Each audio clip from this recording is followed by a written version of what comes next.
ਹੁਣ ਜਦੋਂ ਆਪਾਂ ਪੋਲੀਟੀਕਲ ਅਸਾਈਲਮ ਦੇ ਤੁਸੀਂ ਕੇਸਿਸ ਇਸ ਦੇ ਵਿੱਚ ਕਰਦੇ ਆ, ਇਹਦੇ ਵਿੱਚ ਤੁਸੀਂ ਕੀ ਜਾਂ ਅਦਾਲਤ ਕੀ ਦੇਖਦਾ ਹੈ ਟਰਮ ਆਫ ਐਕਟੀਵਿਟੀਜ਼ ਨੂੰ ਜਿਹੜਾ ਲੈ ਕੇ ਵੀ ਕੀ ਕੋਸ਼ਿਸ਼ਾਂ ਜਾਂ ਕੀ ਐਕਟੀਵਿਟੀਜ਼ ਕੀਤੀਆਂ ਆ, ਉਹਨੂੰ ਕਿਸ ਤਰੀਕੇ ਦੇ ਨਾਲ ਦੇਖਦਾ ਹੈ, ਉਹ ਐਕਟੀਵਿਟੀਜ਼ ਦੇ ਉੱਤੇ ਕਿੱਦਾਂ ਨਜ਼ਰ ਹੁੰਦੀ ਆ?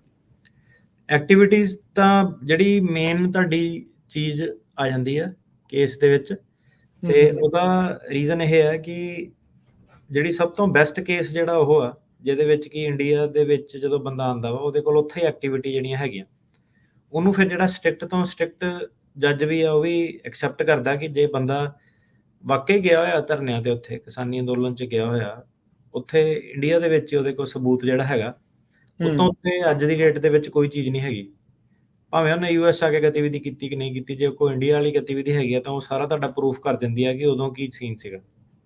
ਤੇ ਹੁਣ ਜ਼ਿਆਦਾਤਰ ਕੀ ਸੀਗਾ ਕਿ ਆਪਣੀ ਅਵੇਅਰਨੈਸ ਹੈ ਨਾ, ਜਿੱਦਾਂ ਹੁਣ ਚਲੋ ਸੋਸ਼ਲ ਮੀਡੀਆ ਆ ਗਿਆ, ਰੇਡੀਓ ਰਾਹੀਂ, ਤੇ ਅਵੇਅਰਨੈਸ ਕਈ ਲੋਕਾਂ ਨੇ ਤਾਂ ਨਹੀਂ, ਉਹਨਾਂ ਨੇ ਕੋਈ ਗਤੀਵਿਧੀ ਨਹੀਂ ਕਰਨੀ, ਉਰੇ ਵੀ ਨਹੀਂ ਕਰਨੀ, ਠੰਡੇ ਜਿਹੜੇ ਲੋ ਲੈਵਲ ਵਰਕਰ ਜਿਹਨੂੰ ਕਹਿੰਦੇ ਆ, ਤੇ ਉਹਨਾਂ ਦਾ ਤਾਂ ਕੇਸ ਸਿੱਧੇ ਜਿਹੜੇ ਜੱਜ ਡਿਨਾਈ ਕਰ ਦਿੰਦੇ ਆ ਕਿ ਤੈਨੂੰ ਤੇ ਲੱਭਣਾ ਨਹੀਂ, ਕੋਈ ਤੂੰ ਕੁਛ ਕੀਤਾ ਹੀ ਨਹੀਂ, ਇਹ ਤੋਂ ਇਲਾਵਾ ਤੇਰਾ ਕੋਈ ਰੋਲ ਹੀ ਨਹੀਂ, ਤੂੰ ਕੋਈ ਸਪੀਚਾਂ ਕਿੱਥੇ ਦਿੱਤੀਆਂ, ਤੂੰ ਕਿਹੜੇ ਲੀਡਰਸ਼ਿਪ ਰੋਲ ਤੇ ਰਿਹਾ।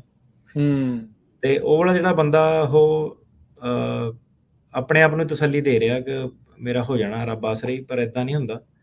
ਜਿਹੜੇ ਜੱਜ ਆ ਉਹ ਗਤੀਵਿਧੀਆਂ ਬਿਲਕੁਲ ਜਿਹੜੀ ਦੇਖਦੇ ਆ ਕਿ ਇਹ ਬੰਦੇ ਦਾ ਲੈਵਲ ਕਿੰਨਾ, ਨੂੰ ਅਵੇਅਰਨੈਸ ਕਿੰਨੀ ਹੈ, ਤੇ ਜਿਹੜੇ ਜੱਜਾਂ ਦੇ ਸਵਾਲ ਆ ਇਹ ਚੈੱਕ ਕਰਨ ਲਈ, ਤੇ ਇੱਕ ਵਾਰੀ ਉਹ ਪੁੱਛੇ ਕਿ ਹੁਣ ਉਹ ਪੁੱਛੇ ਬੰਦੇ ਨੂੰ ਕਿ ਹੁਣ ਕੀ ਕਹਿੰਦਾ ਇੱਥੇ ਅਮਰੀਕਾ 'ਚ ਚੱਲਦਾ ਪਿਆ ਇਸ ਵੇਲੇ ਆਪਾਂ ਗੱਲ ਕਰਦੇ ਹਾਂ, ਤੇ ਇੰਡੀਆ ਦੇ ਲੀਡਰ ਸਾਹਿਬ ਆਏ ਹੋਏ ਸੀਗੇ ਉਰੇ, ਤੇ ਵਿਰੋਧ ਚੱਲਦਾ ਪਿਆ ਸੀ ਸਾਰਾ, ਤੇ ਸਾਰੀਆਂ ਪਾਰਟੀਆਂ ਪੁਰਟੀਆਂ ਵਾਲੇ ਸਾਰੇ ਜਿੱਦਾਂ ਪਹੁੰਚੇ ਹੋਏ ਸੀ। ਠੀਕ ਹੈ। ਤੇ ਉਹ ਬੰਦੇ ਨੂੰ ਇਹੀ ਨਹੀਂ ਦੱਸ ਸਕੇ ਕਿ ਕੀ ਚੱਲਦਾ ਪਿਆ, ਤੇ ਜੱਜ ਕਵੇ ਕਿ ਮੈਨੂੰ ਵੀ ਪਤਾ ਕਿ ਕੀ ਹੋਣ ਦਿਆ ਤੇ ਕੌਣ ਵਿਰੋਧ ਕਰਨ ਦਿਆ, ਤੇ ਤੈਨੂੰ ਇਹੀ ਨਹੀਂ ਪਤਾ ਕਿ ਕੌਣ ਆਇਆ ਹੋਇਆ ਵਾ ਇੰਡੀਆ ਤੋਂ। ਤੇ ਇਦਾਂ ਦੀਆਂ ਜਿਹੜੀਆਂ ਚੀਜ਼ਾਂ ਛੋਟੀਆਂ ਛੋਟੀਆਂ ਖੜੇ ਪੈਰ ਜਿਹੜੀ ਬੰਦੇ ਦੀ ਨੌਲੇਜ ਹੈ, ਮਤਲਬ ਕਿ ਜਿਹੜਾ ਅਸਲੀ ਆ ਉਹਨੇ ਐਂਡ 'ਚ ਅਸਲੀ ਹੈ, ਜਿਹੜਾ ਬੰਦਾ ਅਸਲੀ 'ਚ ਦਿਲਚਸਪੀ ਰੱਖ ਰਿਹਾ ਉਹਨੂੰ ਕੋਈ ਪ੍ਰੋਬਲਮ ਨਹੀਂ ਆਣੀ। ਜਿਹੜਾ ਬੰਦਾ ਨਹੀਂ ਗਤੀਵਿਧੀਆਂ 'ਚ ਪਾਰਟੀਸਪੇਟ ਕਰ ਰਿਹਾ, ਉੱਦਾਂ ਹੀ ਖਾਨਾ ਪੂਰਤੀ ਲਈ ਹਾਜ਼ਰੀ ਲਾ ਰਿਹਾ, ਉਹਨੂੰ ਐਂਡ 'ਚ ਜਿਹੜਾ ਫੇਕ ਆ ਉਹ ਫੇਕ ਆ, ਜਿਹੜਾ ਅਸਲੀ ਆ ਉਹ ਅਸਲੀ ਰਹਿਣਾ, ਰਾਈਟ। ਜਿਹੜੇ ਬੰਦੇ ਦੀ ਵਾਕਈ ਜਿਹੜਾ ਇੰਟਰਸਟ ਲੈ ਰਿਹਾ ਵਾ ਉਹਨੂੰ ਭਾਵੇਂ ਜਿੱਥੋਂ ਮਰਜ਼ੀ ਸਵਾਲ ਪੁੱਛ ਲਿਆ ਕਿ ਤੈਨੂੰ ਕਿੱਦਾਂ ਪਤਾ ਲੱਗਦਾ ਕਿ ਗਤੀਵਿਧੀ ਹੋਣੀ ਹੈ, ਤੈਨੂੰ ਕਿੱਥੋਂ ਨੌਲੇਜ ਮਿਲਦੀ ਹੈ। ਹੁਣ ਇੱਕ ਬੰਦਾ ਕਹਿ ਰਿਹਾ ਮੈਨੂੰ ਮੇਰੇ ਫਰੈਂਡ ਤੋਂ ਪਤਾ ਲੱਗਾ, ਇੱਕ ਬੰਦਾ ਕਹਿੰਦਾ ਮੈਨੂੰ ਆਹ ਜਿਹੜੇ ਸੋਰਸਿਸ ਆ ਪੇਜ ਮੈਂ ਫੋਲੋ ਕਰਦਾ, ਇੱਥੋਂ ਮੈਨੂੰ ਪਤਾ ਲੱਗਦਾ। ਤੇ ਅਸਲੀ ਨਕਲੀ ਤਾਂ ਉੱਥੇ ਪਤਾ ਲੱਗ ਜਾਂਦਾ ਕਿ ਇੱਕ ਜਿਹੜੇ ਉਹੀ ਕਿ ਫਰੈਂਡ ਆ ਨਾ ਝੰਡੇ ਫੜ ਲਏ ਤੇ ਚਲ ਗਏ ਜਾ ਕੇ ਗੱਡੀਆਂ ਮੋਰੇ ਫੋਟੋ ਖਿਚਾ ਲਈਆਂ, ਇੱਕ ਉਹ ਵਾਲਾ ਹੋ ਗਿਆ। ਤੇ ਇੱਕ ਜਿਹੜਾ ਹੈਗਾ ਸਿਆਸੀ ਤੌਰ ਤੇ ਐਕਟਿਵ ਆ, ਜਿਹਨੂੰ ਪਤਾ ਲੋਕਲ ਲੀਡਰ ਕੌਣ ਆ, ਲੋਕਲ ਲੀਡਰ ਨਾਲ ਉਹਦੀ ਇੰਟਰੈਕਸ਼ਨ ਆ, ਉਹਦੇ ਕੋਲ ਮੈਸੇਜ ਆਉਂਦੇ ਆ, 4 ਬੰਦੇ ਉਹਦੇ ਮਗਰ ਤੁਰਦੇ ਆ, ਐਫੀਡੇਵਿਟ ਦਿੰਦੇ ਆ। ਠੀਕ ਹੈ। ਦੂਜੀ ਅਵੇਅਰਨੈਸ ਕੀ ਬੜੇ ਸਿੰਪਲ ਜਿਹੇ ਕਈ ਵਾਰੀ ਸਵਾਲ ਪੁੱਛ ਲੈਂਦਾ ਬੰਦਾ, ਜੱਜ ਪੁੱਛ ਲੈਂਦਾ ਕਿ ਜਦੋਂ ਤੂੰ ਵਰਕਰ ਸੀਗਾ ਉਦੋਂ ਹੋਰ ਕਿਹੜੇ ਵਰਕਰਾਂ ਦੇ ਬਾਰੇ ਤੂੰ ਸੁਣਿਆ ਕਿ ਉਹਨਾਂ ਨੂੰ ਨੁਕਸਾਨ ਪਹੁੰਚ। ਹੁਣ ਬੰਦਾ ਕੋਈ ਕਹਿੰਦਾ ਮੈਂ ਕਿਸੇ ਬਾਰੇ ਵੀ ਨਹੀਂ ਸੁਣਿਆ, ਜੱਜ ਕਹਿੰਦਾ ਏਦਾਂ ਕਿੱਦਾਂ ਹੋ ਸਕਦਾ। ਜਿਹੜਾ ਬੰਦਾ ਕਹਿੰਦਾ ਸੁਣਿਆ ਉਹ ਕਹਿੰਦਾ ਨਾਂ ਦੱਸ 4 ਜਣਿਆਂ ਦੇ, ਫਿਰ ਉਹ ਨਾਂ ਦੱਸੂਗਾ, ਜੇ ਉਹ ਜੱਜ ਦੇਖਦਾ ਕਿ ਹਾਜ਼ਰ ਜਵਾਬੀ ਕਿੱਦਾਂ ਦੀ ਇਹਦੀ, ਕੀ ਫਟਾਫਟ ਦੱਸ ਰਿਹਾ ਕਿ ਇੱਥੇ ਸੋਚੀ ਪਿਆ ਬਣਾਉਣ ਬੈਠਾ ਉੱਥੇ। ਫਿਰ ਜੇ ਉਹ ਕਹੂਗਾ ਚੱਲ ਆਹ 4 ਨਾਮ ਸੀ, ਫਿਰ ਜੱਜ ਕਹੂਗਾ ਕਿ ਇਹਦੇ ਐਫੀਡੇਵਿਟ ਕਿਉਂ ਨਹੀਂ ਲਾਏ, ਗਵਾਹ ਕਿਉਂ ਨਹੀਂ ਲਾਏ, ਟਰਾਈ ਕੀਤਾ ਸੀ ਹਨਾ। ਸੋ ਏਦਾਂ ਸਵਾਲਾਂ ਦੀ ਜਿਹੜੀ ਕੜੀ ਆ ਉਹ ਅੱਗੇ ਤੋਂ ਅੱਗੇ ਆ, ਤੇ ਪ੍ਰੋਗਰਾਮ ਰਾਹੀਂ ਬਸ ਇਹੀ ਹੈ ਕਿ ਇਨਫੋਰਮੇਸ਼ਨ ਆ, ਹੋਰ ਕੋਈ ਨਹੀਂ। ਐਂਡ ਆਫ ਦਾ ਡੇ ਏਦਾਂ ਕਿ ਸੁਣ ਕੇ ਲੋਕਾਂ ਨੇ ਹਾਸੇ ਮਜ਼ਾਕ ਕਰਕੇ ਆਪਣੇ ਕਮੈਂਟ ਸ਼ਮੈਂਟ ਪਾ ਕੇ ਚੱਲ ਜਾਣਾ, ਕਿਸੇ ਨੇ ਆਪਾਂ ਬੋਲਦੇ ਰਹਿ ਜਾਣਾ ਵੀ ਸ਼ਮੂਲੀਅਤ ਚਾਹੀਦੀ ਹੈ, ਪਾਰਟੀਸਪੇਸ਼ਨ ਚਾਹੀਦੀ ਹੈ। ਜਿਹੜੇ ਕਰਨ ਵਾਲੇ ਆ ਉਹਨਾਂ ਨੇ ਕਰਨਾ, ਜਿਹੜਾ ਬੰਦਾ ਹੁਣ ਕਲਾਇੰਟ ਕਲੂਇੰਟ ਦੇ ਹਿਸਾਬ ਨਾਲ ਕਈ ਵਾਰੀ ਦੇਖੀ ਤਾਂ ਬੰਦਾ ਆ ਕੇ ਸਾਹਮਣੇ ਪੈਂਦਾ, ਪਹਿਲਾਂ ਹੀ ਉਹ ਕਹਿੰਦਾ ਵੀ ਇੰਨੇ ਸਾਲ ਹੋ ਗਏ ਸੁਣਦੇ ਆ, ਲਗਾਤਾਰ ਨਾਲ ਜੁੜੇ ਆ, ਆਹ ਫੜੋ ਮੇਰਾ ਮਟੀਰੀਅਲ। ਤੇ ਵੱਡਾ ਕੰਮ ਰਹਿ ਜਾਂਦਾ ਕਿ ਉਹ ਬੰਦੇ ਦੀ ਛਿੱਲ ਕਿੱਦਾਂ ਲਾਣੀ ਸਵਾਲ ਜਵਾਬ ਪੁੱਛ ਕੇ, ਕਿ ਔਖਾ ਸਵਾਲ ਕਿੱਦਾਂ, ਉਹਨੂੰ ਫਿਰ ਸਵਾਲ ਪੁੱਛਣ 'ਚ ਵੀ ਮਜ਼ਾ ਆਉਂਦਾ ਕਿ ਆਹ ਕਿੱਦਾਂ ਅਵੇਅਰ ਬੰਦਾ, ਸਾਨੂੰ 4 ਅੱਖਰ ਉਹ ਤੋਂ ਸਿੱਖਣ ਨੂੰ ਮਿਲਦੇ ਕਿ ਪ੍ਰੈਕਟੀਕਲ ਫੀਲਡ ਦੇ ਵਿੱਚ ਕੀ ਹੁੰਦਾ, ਇੰਡੀਆ ਬਾਰਡਰਾਂ ਤੇ ਕੀ ਹੁੰਦਾ ਹਨਾ, ਤੇ ਕੋਈ ਪ੍ਰੋਬਲਮ ਨਹੀਂ ਆਉਂਦੀ। ਤੇ ਕਈ ਬੰਦੇ ਏਦਾਂ ਦੇ ਵੀ ਆ ਕਿ ਆਪਣੇ ਹੁਣ ਜਿੱਦਾਂ ਵਕੀਲ ਨੂੰ ਕਾਲ ਆਉਂਦੀ ਕਿ ਨਹੀਂ ਬਈ ਉਹ ਤਾਂ ਤੁਸੀਂ ਦੱਸੋਗੇ, ਉਹ ਤਾਂ ਤੁਸੀਂ ਦੱਸੋਗੇ। ਮੈਂ ਕਿਹਾ ਯਾਰ ਮੈਂ ਇਹਦੇ ਵਿੱਚ ਕੀ ਦੱਸਣਾ। ਤਾਂ ਫਲਾਨਾ ਵਕੀਲ ਦੱਸਦਾ, ਤੁਸੀਂ ਦੱਸੋਗੇ? ਮੈਂ ਕਿਹਾ ਤੁਸੀਂ ਹੁਣ ਕਿੱਦਾਂ ਦੱਸੋਗੇ? ਮੈਂ ਕਿਹਾ ਤੇਰੀ ਆਪਣੀ ਹੱਡ ਬੀਤੀ ਆ, ਤੂੰ ਨਹੀਂ ਦੱਸ ਸਕਦਾ, ਮੈਂ ਕਿੱਥੋਂ ਦੱਸੂਗਾ? ਹਾਂ ਵੀ ਹੋਇਆ ਤੇਰੇ ਨਾਲ ਆ, ਸੋ ਤੈਨੂੰ ਤਾਂ ਪਤਾ ਹੋਣਾ ਚਾਹੀਦਾ ਹੈ, ਉਹ ਤਾਂ ਜ਼ਰੂਰੀ ਹੈ। ਜੇ ਆਪਾਂ ਉਹ ਵੀ ਨਹੀਂ ਧਿਆਨ ਰੱਖਾਂਗੇ ਉਦੋਂ ਕੀ ਹੋਇਆ ਸੀ, ਤਾਂ ਫਿਰ ਉਹ ਪ੍ਰੋਬਲਮ ਤਾਂ ਆਬਵੀਅਸਲੀ ਆਉਣੀ ਆ। ਸੋ ਆਪਾਂ ਇਹ ਵੀ ਕਹਿ ਸਕਦੇ ਆ ਵੀ ਹੁਣ ਅਦਾਲਤਾਂ ਦੇ ਵਿੱਚ ਫਿਲਟਰ ਜਿਹੜੇ ਉਹ ਥੋੜੇ ਬਰੀਕ ਹੁੰਦੇ ਜਾਂਦੇ ਆ, ਸੋ ਕਾਫੀ ਛਾਨਣੀਆਂ ਜਿਹੜੀਆਂ ਉਹ ਲੱਗੀਆਂ। ਚਾਹੀਦੇ ਵੀ ਆ ਬਰੀਕ ਹੋਣੇ, ਕਿਉਂਕਿ ਹੂੰ ਜਿਹੜੇ ਹੁਣ ਬੰਦਾ ਜੇ ਕਵੇ ਕਿ ਮੈਂ ਬਿੱਲਾਂ ਦੇ ਨਾਮ ਹੀ ਨਹੀਂ ਲੈ ਸਕਦਾ ਬੰਦਾ, 3 ਕਾਲੇ ਕਾਨੂੰਨ ਕੀ ਹੈਗੇ ਆ, ਤੇ ਬੰਦਾ ਇਹ ਨਹੀਂ ਕਰ ਸਕਦਾ ਕਿ ਬੰਦੇ ਮਰੇ ਕਿੰਨੇ ਆ ਇਹਦੇ ਵਿੱਚ, NSA ਕੀ ਹੈ। ਤੇ ਉਸ ਵੇਲੇ ਦਿੱਲੀ 'ਚ ਜਿਹੜੀ ਸੀਗੀ ਪਾਰਟੀ, ਕਿਹੜੀ ਸੀਗੀ ਲੋਕਲ, ਕਿਹੜੀ ਪਾਰਟੀ ਸੀਗੀ ਦਿੱਲੀ ਦੇ ਵਿੱਚ, ਤੇ ਸੈਂਟਰ ਤੇ ਦਿੱਲੀ ਦਾ ਇਹਨੇ ਜਿਹਨੂੰ ਫਰਕ ਪਤਾ ਕਿ ਸਟੇਟ ਗਵਰਨਮੈਂਟ ਤੇ ਨੈਸ਼ਨਲ ਗਵਰਨਮੈਂਟ ਦਾ ਉਹ ਆ, ਉਹਦਾ ਜੱਜ ਕਿੱਦਾਂ ਕੇਸ ਪਾਸ ਕਰੂਗਾ? ਪਾਰਟੀ ਜਿਹੜੀ ਆਪਣੀ ਪਾਰਟੀ ਜਿਹੜੀ ਜੁਆਇਨ ਕੀਤੀ ਆ, ਉਹਦਾ ਹੀ ਨਹੀਂ ਪਤਾ ਕਿ ਇਹ ਕਿਹੜੇ ਸਾਲ 'ਚ ਬਣੀ ਸੀਗੀ, ਇਹਦਾ ਲੀਡਰ ਆ ਜਿਹੜਾ ਉਹ ਕੀ ਆ, MLA ਆ, MP ਆ, ਕਿਹੜੇ ਜੱਜ ਨੂੰ ਪੁੱਛਦਾ ਬੰਦੇ ਨੂੰ ਕਿ ਕਿਹੜੇ ਸਾਲ 'ਚ, ਕਹਿੰਦਾ ਜਿੱਤਿਆ ਸੀ, ਕਿਹੜੇ ਮਹੀਨੇ, ਉਹ ਕਹਿੰਦਾ ਇੰਨੇ ਕੁ ਸਾਲ 'ਚ ਜਿੱਤਿਆ ਸੀਗਾ ਨਾ, ਤੇ ਕਹਿੰਦਾ ਕਿਹੜੇ ਮਹੀਨੇ, ਕਹਿੰਦਾ MP ਦੀ ਚੋਣ ਜਿੱਤਿਆ ਸੀਗਾ, ਉਹਨੂੰ ਮਹੀਨੇ ਨਾ ਪਤਾ ਲੱਗੇ, ਕਹਿੰਦਾ ਉਹ ਨਹੀਂ, ਕਹਿੰਦਾ ਮੈਨੂੰ ਪਤਾ, ਕਹਿੰਦਾ ਤੇਰੇ ਲਈ, ਕਹਿੰਦਾ ਜ਼ਰੂਰੀ ਨਹੀਂ ਇਹ, ਕਹਿੰਦਾ ਸਾਰੀ ਉਮਰ ਤੇ ਤੂੰ ਸੰਘਰਸ਼ ਕਰਦਾ ਰਿਹਾ ਇੰਨੇ ਸਾਲ, ਕਿ ਸਾਡੇ ਨਾਲ ਧੱਕਾ ਹੁੰਦਾ, ਪਾਰਟੀ ਪਾਵਰ 'ਚ ਨਹੀਂ ਆਉਂਦੀ, ਤੇ ਕਹਿੰਦਾ ਜਦੋਂ ਤੇਰੀ, ਕਹਿੰਦਾ ਪਾਰਟੀ ਪਾਵਰ 'ਚ ਆਈ, ਕਹਿੰਦਾ ਐਡੀ ਵੱਡੀ ਚੀਜ਼, ਤੇ ਕਹਿੰਦਾ ਤੂੰ ਮੇਰੇ ਸਾਹਮਣੇ ਬੈਠਾ ਬਿਆਨ ਦੇਣ ਦਿਆਂ, ਤੇ ਕਹਿੰਦਾ ਤੈਨੂੰ ਤੇਰਾ ਲੀਡਰ, ਕਹਿੰਦਾ ਜਿਹੜਾ ਜਿੱਤਿਆ ਕਦੋਂ? ਫਿਰ ਉਹ ਕਹਿੰਦਾ ਜੱਜ ਹੁਣ ਜਿਹੜੇ, ਉਹ ਕਹਿੰਦਾ ਕਿ ਕਿੰਨੀ ਵਾਰੀ ਜਿੱਤਿਆ, ਜਿਹੜੇ ਹੁਣ ਕਈ ਵਾਰੀ ਕੋਈ 2010 'ਚ ਆਇਆ, 11 'ਚ ਆਇਆ, 12 'ਚ ਆਇਆ, ਕੋਈ 14 'ਚ ਆਇਆ, ਉਹਨੂੰ ਬੇਸਿਕ ਜਿਹਾ ਸਵਾਲ ਪੁੱਛਿਆ ਕਿ ਅੱਛਾ ਕਿ ਲੋਕਾਂ ਨੂੰ ਜਾਗਰੂਕ ਕਰਦੇ ਸੀ ਪੋਲੀਟੀਕਲੀ, ਉਹ ਕਹਿੰਦਾ ਪੰਜਾਬ ਦੀਆਂ, ਕਹਿੰਦਾ ਪਿਛਲੇ 3 ਸਾਲਾਂ ਦੀਆਂ ਇਲੈਕਸ਼ਨਾਂ ਦੱਸ ਕਿਹੜੇ-ਕਿਹੜੇ ਸਾਲ ਸੀਗੀਆਂ। ਅੱਛਾ ਇਹ ਵੀ ਪੁੱਛ ਰਹੇ 18 'ਚ ਸੀਗੀਆਂ ਕਿ 16 'ਚ ਸੀਗੀਆਂ ਕਿ 14 'ਚ ਸੀਗੀਆਂ ਕਿ 15 ਸੀਗੀਆਂ। ਹਾਂ, ਜਿਹੜਾ ਬੰਦਾ ਪੋਲੀਟੀਕਲੀ ਐਕਟਿਵ ਆ, ਉਹਨੂੰ ਦੱਸਣ ਦੀ ਥੋੜ੍ਹੇ ਨਾਲ ਲੋੜ ਹੈਗੀ, ਕਿ ਉਹਨੂੰ ਤਾਂ ਪਤਾ ਹੀ ਹੈ ਕਿ ਇਲੈਕਸ਼ਨ ਕਦੋਂ ਨਹੀਂ, ਇੰਟਰਸਟ ਲੈ ਰਿਹਾ। ਉੱਤੋਂ ਤੁਸੀਂ ਪੁੱਛੋ ਕਿ ਕਦੋਂ ਕੈਪਟਨ ਆਇਆ, ਕਦੋਂ ਬਾਦਲ ਆਇਆ, ਉਹਨੇ ਸਾਰਾ ਉਹਨੂੰ ਪਤਾ, ਜਿਹੜਾ ਬੰਦਾ ਪੋਲੀਟੀਕਲੀ ਅਵੇਅਰ।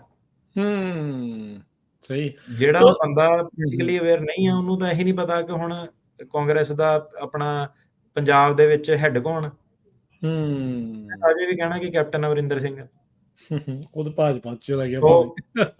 ਮੈਂ ਕਿਹਾ ਇਦਾਂ ਚੀਜ਼ਾਂ ਜਿਹੜੀਆਂ ਉਹ ਆ। ਸੋ